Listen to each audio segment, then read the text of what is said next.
It's become, you refer to the Russian criminal invasion of Ukraine, you call it the unprovoked invasion of Ukraine. You have to add unprovoked. Just out of curiosity, I did a Google search. Look for the phrase unprovoked invasion of Ukraine. In 30 seconds, it gave 2.5 million hits. Again, out of curiosity, I looked for the phrase unprovoked invasion of Iraq. 11,000 hits, all of them from marginal anti-war publications. Well, that's interesting in itself.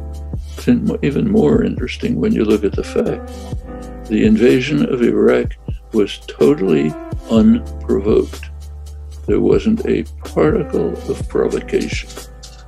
Cheney and Rumsfeld had to resort to torture to try to elicit some evidence that Saddam Hussein had something to do with Al-Qaeda.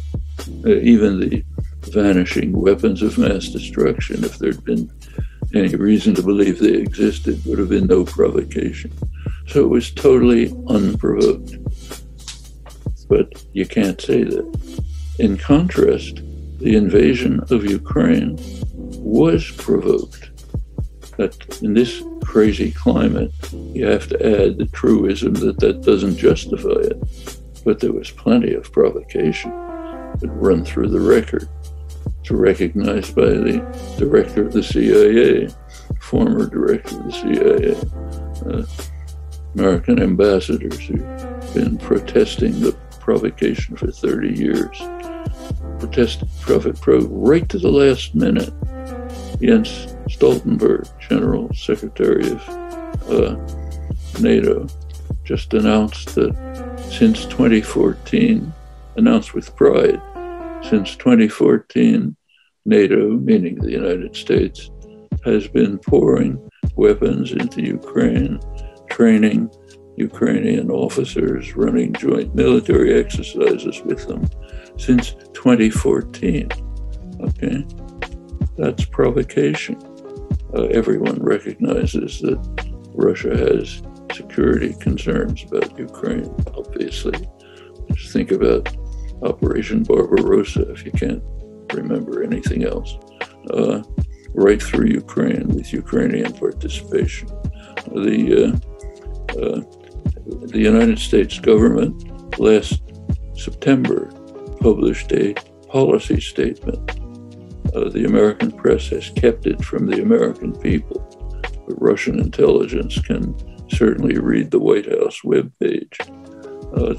It says that we must enhance our programs of moving towards military integration of Ukraine into NATO, joint military exercises, new weapons, an enhanced program for entry into NATO.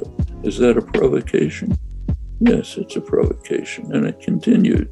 The State Department has officially announced that prior to the invasion, the U.S. refused to consider any Russian security concerns. Okay? That's the State Department. So is there provocation? Obviously. But in a free society, every right-thinking person must say unprovoked invasion of Ukraine.